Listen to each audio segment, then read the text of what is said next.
Greetings and welcome back to my Blast from the Past Pokemon Ruby walkthrough.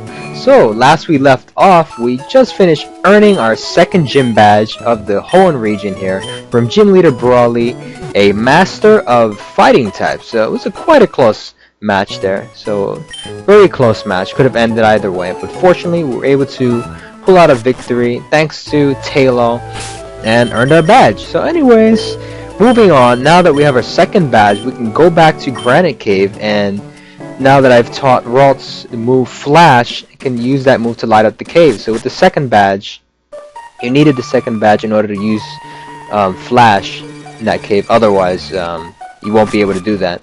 So anyways, since you have the second badge, you can use Flash now, so that's what we'll do to make it easier to navigate through this part of the cave, since it's pretty much going to be difficult from here on, and can get on with our mission, which is to deliver that letter to Mr. Stone's son, which is somewhere in this cave. So if you played this game several times before, you'll know by now that he's hidden at the deepest part of the cave, which is at the top corner, at the very last hidden room. Mysterious as always. Okay, so anyways, we're just continuing here. We're gonna collect some items and go up the stairs pretty much. And here is our first of a few interesting and rare Pokemon.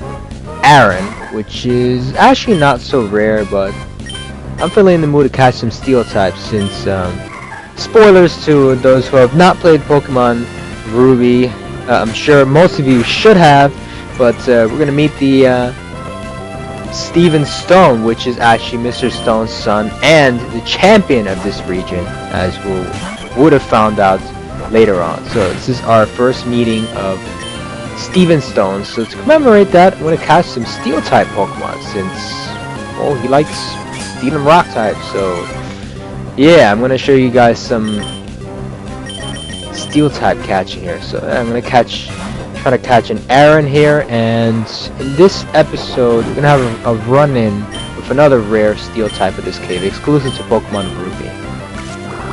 And that Pokemon is actually Mawile, which is exclusive to Pokemon Ruby, while in Pokemon Sapphire, the exclusive would be Sableye. So back then, these are pretty rare Pokemon, so going back. Nowadays, you might not really think of them as much, because, you know, it's kind of easier to find a Mawile, I believe, than it was back in the original Ruby Sapphire days. Same for Sableye, but I digress here. So anyways, it's kind of annoying because this Aron is trying to lower my accuracy, so I can't lower his HP anymore. But gonna want to get his HP as low as possible, so it'll be easier to throw a Pokeball at it. Mostly because I remember its catch rate is a little bit undesirable, to the point where it can break out of Pokeballs fairly easily, but not as easily as one might expect from a hard to catch Pokemon. So as you can see here, it's probably gonna break out again. Yeah, I remember it took like 3 or 4 Pokeballs when I was catching this. I'm trying to remember. And this little guy's annoying sometimes. His catch rate is actually a little higher than most expected from the other Pokemon in this cave. So for example, if you're trying to catch a Geodude, it's kind of a lot easier to catch it in the yellow zone of HP bar there, compared to like Aron or, you know, Mawile is probably a pain in the butt to throw Pokeballs at. So yeah, those catch rates can be a little bit hectic. So if you have Ultra Balls or Great Balls, those are definitely wise to throw if you're having trouble catching with a Pokeball. So at this range, we can catch some Great Balls, buy some Great Balls to use. But I'm trying to save my Great Balls for Mawile, that we're gonna run into shortly. So yeah, finally got our first catch here. So I actually ended up catching a few other Pokemon, but I cut that out of that part of the video. I spent most of this part basically catching a lot of the new Pokemon. I mean, I beat this game in, you know, the actual Game Boy and all that, but I don't know, I just had this thing of catching Pokemon. It's just, it's a collector thing. I just gotta catch them all, no matter whether it's an emulator or not. It's just kind of an old habit that never dies down. So moving on here, I'm going to switch Grovau in case we have to battle any trainers, which I actually forgot you don't actually battle any trainers in this cave. I don't know why, maybe I'm just having that kind of Mount Moon moments where you run into trainers. I'm surprised there weren't any trainers in this cave. That is kind of odd. I mean, maybe this is supposed to be like a forbidden part in the actual Pokemon University where not too many explorers go about exploring. I mean, I don't know. Like, what's the explanation why there's... you would expect to be at least like 1 or 2 trainers in here. So in any case, we have our run-in with the rare Pokemon Mawile. So this was not expected. I actually ran into this mall randomly and I'm like, hey, you know what, I'll catch it. I'll even showcase it because it's pretty hard to find in this cave actually if you're intent on finding one. So yeah, it'll probably be the same case for Omega Ruby Alpha Sapphire. I mean, in that case you actually have Mega Evolutions for both of them, so that makes things even more interesting, and I'm sure they'll probably make it just as difficult to find them in Granite Cave. Because that's where you would find each of them. So in any case, same process here. I'm just trying to lower his HP as much as possible, but it's also doing a good job counter-attacking. Not to mention I can't really do too much to it, and also Fake Tears lowers your special defense, so Bite was a special attack, so that's kind of a problem. I actually forgot that for a second because I kept thinking Bite was a physical attack, because it is now, but in 3rd generation it was a special attack, so it's kind of hard to keep up with that sometimes. So yeah, everybody's like pretty much beat up here, so I'm like thinking, who do I want to switch out to so I can just try throwing some Great Balls at this Pokemon here. Because even so, it's in the red zone, the Great Ball, it could break out of the Great Ball, so it's a little bit risky. But at the same time, I do want to catch this Pokemon, and I do know there's no trainers in this case, so I can easily run away from any other wild Pokemon if it were necessary.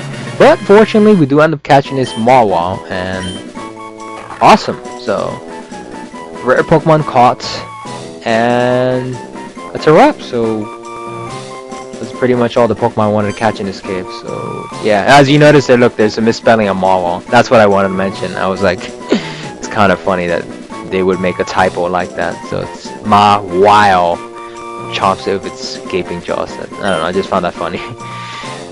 Okay, so now on to our real mission, which is meeting up with Steven Stone to give him that letter and collecting some items along the way, because, you know, we're pretty much explorers too. Steven Stone's not the only one looking for stones, as we end up finding an Everstone in this stone. Unless the stone itself was an Everstone, but then why didn't it disappear? It's like so weird. Anyways, yeah, it's like a free floor there. There's nothing to do there. And we're back out, and it's light again, so... Yep, just enter this way, and you'll enter that one-room cave where you'll meet Mr. Stone's son. Which, of course, you'll learn that is Steven Stone, which is later the Pokemon champion of this region. So pretty interesting when you're first playing this and you're like, oh, who is this guy? And then you later on find out that he's the Pokemon champion and all that, and he's like a stone collector, and it's like he's got a strange hobby. I guess it's interesting. A stone collecting champion. So and that's also an interesting comment there. He says that would want to make one hint as to whether he might have something to do with the Pokemon champion, at least. That comment he makes. So yeah, that's an interesting foreshadow moment there. So yes, out of this cave, and gonna have to heal our Pokemon and get ready for our next mission, which is to head off to Slateport City and deliver the Devon Goods. Okay, so a little shortcut there, and healing our Pokemon and depositing whatever we need. Actually placed the Makuhita I recently caught into my party if I didn't do that previously. So I'm going to be training Makuhita, and I want to definitely catch a few other Pokemon I have planned throughout this run of Pokemon Ruby here. So our next destination is Slateport Beach, which is known as, I believe, Route 119. I have to check the title of this route again. We'll find out though once we enter our house and exit though. So in any case, I'm gonna give my Makuhita some training here, so I'm gonna move it up to the front there. And there's a sailor here that wants to battle. Usually they have fighting or flying types, but I'm gonna guess this one's actually gonna use a fighting type, which I was correct. He has a match hop, so that works out for me. I should be able to fight this mano a mano here.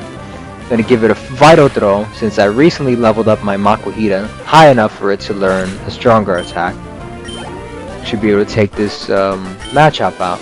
So luckily I get a crit there. I'm not sure if that mattered or not, but definitely helpful. I mean, the faster training you can get, the better.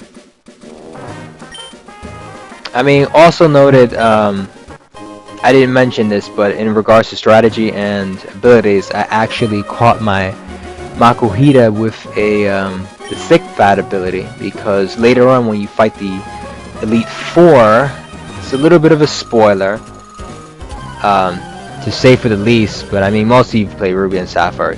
One of them named Glacia is a user of Ice type, so the thick fat will help for that. So just kind of planning in advance here for later battles. And also, I've actually never had a chance to try using Makuhita in a Pokemon Ruby run, so I thought it would be pretty interesting since there aren't that many fighting types I can effectively use in an emulator version of this game, especially since you can't really trade precisely unless I install a special application that will actually allow me to trade online with various people that have the game.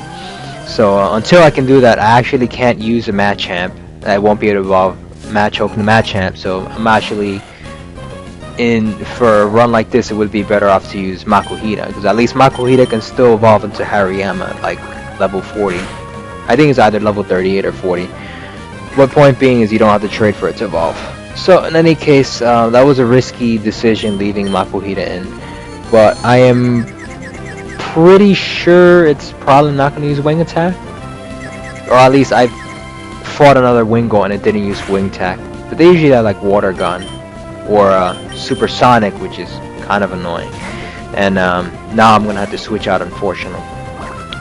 And it does indeed use a Water Gun instead of Wing Attack, so it's, I guess, okay. I mean, I'm not sure if it does learn Wing Attack at that stage, but the only thing I know is Wingull doesn't have that very high attack, which is why Tailo is my Pokemon of preference here. Although in later versions, its evolution does learn Air Slash, so Swellow can be just as good nowadays as, Pelipper, sorry, can be just as good as Swellow. In any case, gotta take these Machops out with some Wing Attacks. So yeah, it's pretty much the best move I can get at the moment, and it's doing very good for Tailo. So I'm hoping to get it to evolve soon into a Swellow so we can inflict some more damage on opponents. Alright, so this is kind of like a training episode, and we're basically just battling all the trainers here and trying to move on to our next location, which is Slateport City, right across from the beach. And we have to deliver some Devon Goods to a sailor, I believe, or no, I believe his name is Captain Stern, so we have to look for that guy there. I mean, all the guy, Mr. Stone mentioned was to deliver the goods to somebody in Slateport City. I don't remember him mentioning precisely who. Yeah, matching. I'm thinking of like all these Pokemon battles here. So yeah, apparently if you beat these 3 Pokemon trainers, you'll get some soda pops. So I'm just like stopping by to, you know, get some goods and all that. That's always awesome. Some free soda pops, you know, might be handy later. And I just love collecting items. So I'm just kind of getting a little distracted here, I know. But it's like, if I wanted to do a speed run, I would just like speed pass all this and not even. I mean, the training is still good. The thing is, if you really want to do like a speed run, you have to focus on like 1 or 2 Pokemon. You can't really make a party, and that's really not my style. I like having at least 4 to 5 Pokemon on my team. I mean, you know, you could do it 1 or 2 easily, but you just be battling like a lot less Pokemon and stuff, and skipping like gym trainers and whatever.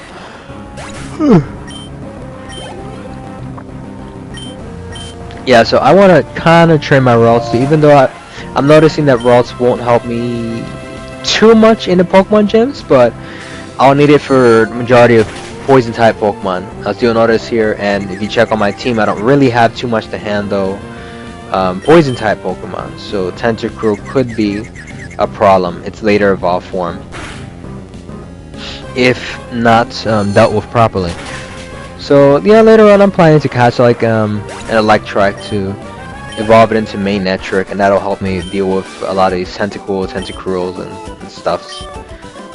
But for now, a good Psychic type will help you against those if you don't have an Electric type, so that's always handy. So that was a while. So we're gonna fight this second trainer. Oh, you know, this all helps with training, so it's definitely welcome here. Man, it feels like forever since I played Pokemon Ruby, so it's like I'm just getting into this training trend again. I mean, these trainers are fairly easy, so you can knock them out, unless she actually is smart enough to use Peck, because this thing actually knows Peck. I mean, pretty sure it should learn that move by this stage, but I mean, she's just gonna have it use Water Sport, so that's easy win for me, pretty much. Critical hits. Probably mattered, but she didn't attack me anyways, so in the end it didn't matter.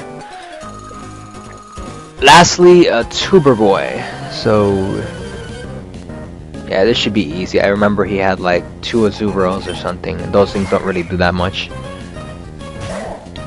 It's actually interesting because this Pokemon is actually a pure fairy in Pokemon X and Y, and the later evolution actually adopt that fairy typing, which is actually interesting but weird at the same time, because Azuro normally was it originally was normal type before it became a fairy, so it's just kind of odd, because in that case wouldn't it make sense to make Marill and Azumarill part normal also?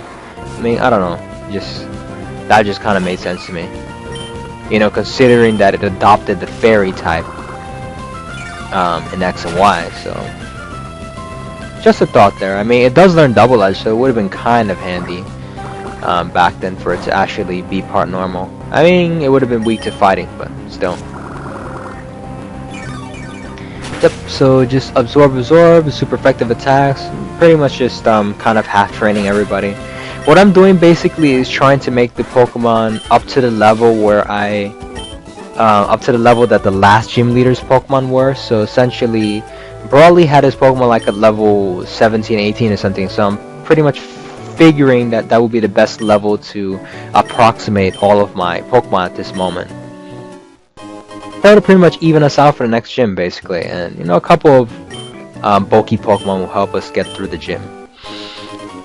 In any case, in case Gym Leader's Pokemon are a little overpowered for whatever reason. So we got some 6 soda pops, you know, half a dozen. So bought an extra, so that gives us 7. I'll probably show you guys later, but moving on. So we got one more trainer to battle here, and I think I'm gonna end this episode at this point. So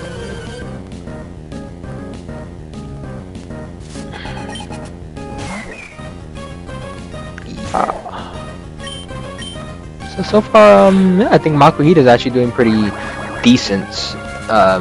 It'll take a while for it to evolve, but for now, we're trying to get it as strong as smooth as possible. And the ability to like Thick Fat and the defense increasing nature, like Relaxed or Adamant, is pretty much a decent nature to go by with Makuhita.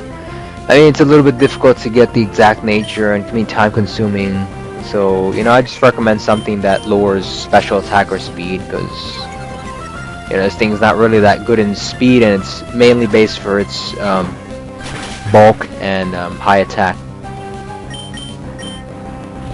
Yeah, and I noticed I'm actually kind of keeping focus energy on a few Pokemon, because you know, a lot of these Pokemon like to lower your attacks, and I'm pretty much trying to save like my power points. So see critical hit there. So I'm just trying to save my power points in case I have to fight any other Pokemon trainers, like in a little bit or anything. So that's the gist of that. Yep, so anyways, that's a wrap for this episode, and this guy's gonna talk about like some cleaning and whatnot. So until next time, off to Slateport City. Stay tuned for more.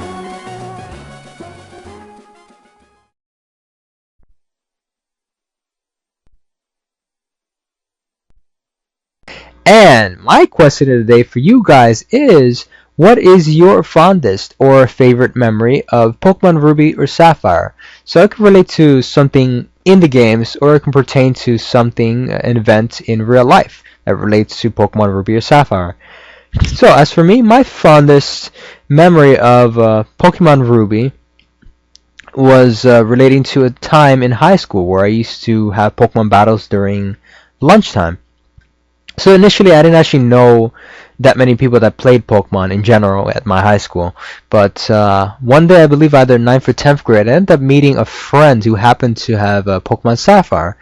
So we had a first Pokemon battle, and from there we started having Pokemon battles, I guess, every other day or every 3 days. So it was pretty awesome and awesome and unique, mostly because I noticed something peculiar about the way he battled, and most notably that was that he only used water-type Pokemon. So that was the most interesting fact, and every single time we tried to use like different teams to try to beat him, and back then I was kind of a noob. Like, I used to use legendary Pokemon and stuff, but after like battling him a few times, I started using like grass and electric types, because I learned like I was like, you know what, let me try to counter his team. And it was always fun, like trying to either come with a counter team and stuff. I mean, even so, he would beat me like 30 to 50% of the time. He was he actually knew his stuff, and I was still learning at that time. So it was pretty awesome. And like later on, I actually learned that he was like the leader of this video game club. So I ended up meeting like a whole lot of other people that played Pokemon. That was pretty awesome. I mean, that was like later on in, I think, 4th generation. But I mean, getting off topic here. So in any case, that was my favorite memory. Lunchtime battles, lunchtime Pokemon battles during high school. So awesome. So if anything, don't forget to leave.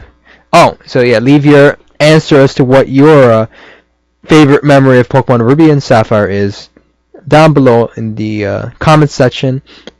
And don't forget to like, comment, subscribe, and stay tuned for the next episode.